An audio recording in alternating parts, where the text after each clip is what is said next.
बांग्लादेशी सांसद हत्याकांड की जांच में शामिल होने के लिए बांग्लादेशी जासूसों की एक टीम कोलकाता पहुंची। मीडिया से बात करते हुए बांग्लादेश जासूसी विभाग के प्रमुख हारून रशीद ने दावा किया कि जल्द ही सब कुछ पता लगा लिया जाएगा।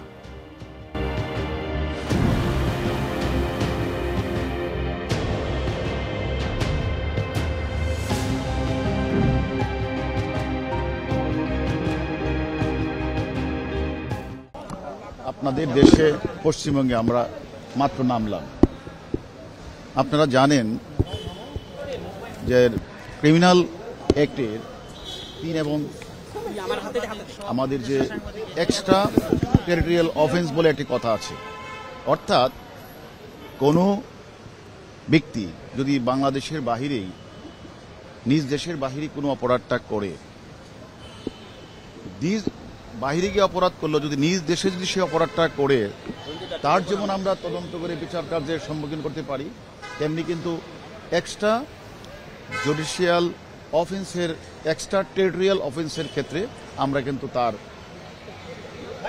আমরা সুষ্ঠু তদন্তের মাধ্যমে আমরা বিচারের সম্মুখীন করতে পারবো।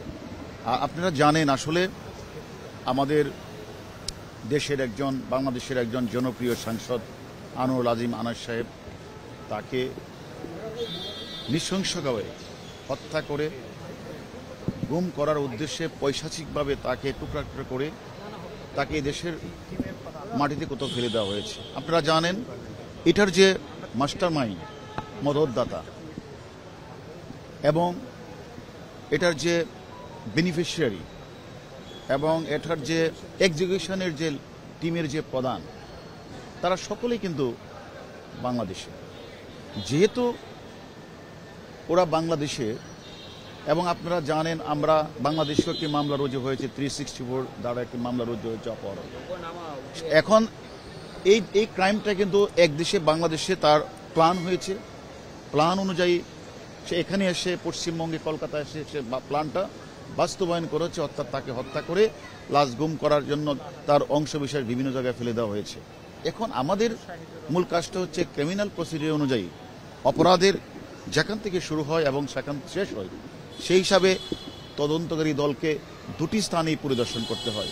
তার প্রেক্ষিতে আপনারা জানেন যে আমরা আজকে পশ্চিমবঙ্গে এসেছি। আমরা একজন গুরুত্বপূর্ণ আসামি যে এক্সিকিউশনের কাজটি করেছেন পশ্চিমবাংলার কমিউনিস্ট পার্টির নেতা শিমুল বিশ্বাস, সেখানে আমানুল্লাহ নাম করে এখানে এসেছেন, তার কাছে আমরা অনেক তথ্য পেয়েছি। এমনকি আপনাদের কলকাতা পুলিশ এবং আমাদের বাংলাদেশ পুলিশ, আমরা উভয় পক্ষই কিন্তু আমরা অনেক তথ্য আমরা আদান প্রদান করেছি। আমরা মনে করি এই কলকাতা পুলিশের কাছে আমরা এসেছি, আমরা তাদের কাছে সহযোগিতা চাইব। ওই যে আমাদের দেশের আসামি যে কথাগুলি বলেছেন যে কোথায় সিসিটিভি ফুটেজগুলিতে সে কোন কোন স্থানে গিয়েছেন, এগুলি একটু আমরা যাচাই বাছাই করবো, পিওস্থলে গিয়ে সেখানে সিসিটিভিগুলি দেখব। সেটা আমরা এই দেশের পুলিশের সহযোগিতার মাধ্যমে আমরা মনে করি হত্যাকারীদের যে ওই যে কথাটা আপনি বলছেন অ্যাকচুয়ালি প্রকৃত মোটিভটা কি সেটা আমরা খুঁজে বের করব।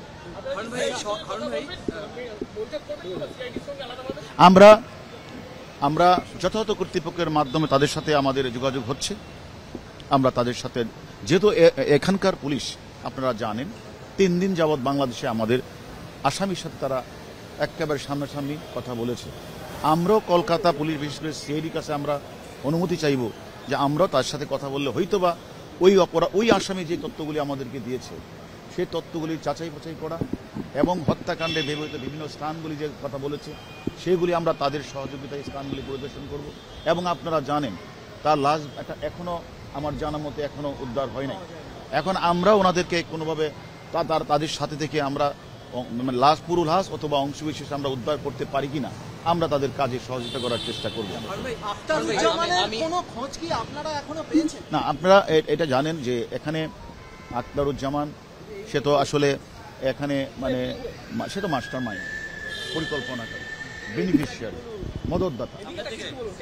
মদতদাতা। এখন সে তো এখানে থেকে 10 তারিখে চলে যায়। সে যে এক্সিকিউশন গ্রুপের নেতা যে শিমুল বিশ্বাস, যেখানে সে আমানুল্লাহ নাম দিয়ে এসেছিল, তার উপরে সমস্ত দায়িত্ব অর্পণ করে সে বাংলাদেশ দিয়ে সে বাংলাদেশ থেকে আবার দিল্লি, দিল্লি থেকে কাঠমান্ডু, কাঠমান্ডু হয়ে দুবাই, দুবাই হয়ে হয়তোবা উনি ইউএসএ চলে গিয়েছে। আমরা আমাদের বাংলাদেশের ঊর্ধ্বতন কর্তৃপক্ষের সাথে কথা বলেছি, তাকে ইন্টারপোলের মাধ্যমে কিভাবে কাজটি করা যায়, এবং আমরা এই বিষয়টা এদের যেহেতু এখানে হত্যাকাণ্ডটি পশ্চিমবঙ্গের কলকাতায় ঘটেছে, আমরা কলকাতা পুলিশের সাথেও এই বিষয়ে ইন্টারপোলের সহায়তা আমরা একসাথে যদি চাই এটা আরো ভালো হবে।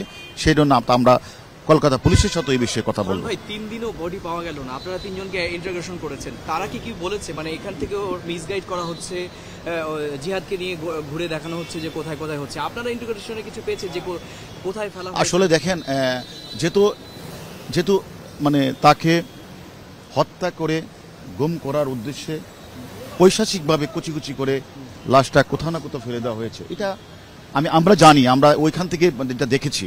তারা তাদের পক্ষের যে আসামি যাকে গ্রেপ্তার করছে তাকে নিয়ে কলকাতার সিআইডি অনেক কাজ করছেন, অনেক দূরে এগিয়েছেন। আমার বিশ্বাস দ্রুত সম্ভবই আপনারা তার তথ্যটা পেয়ে যাবেন।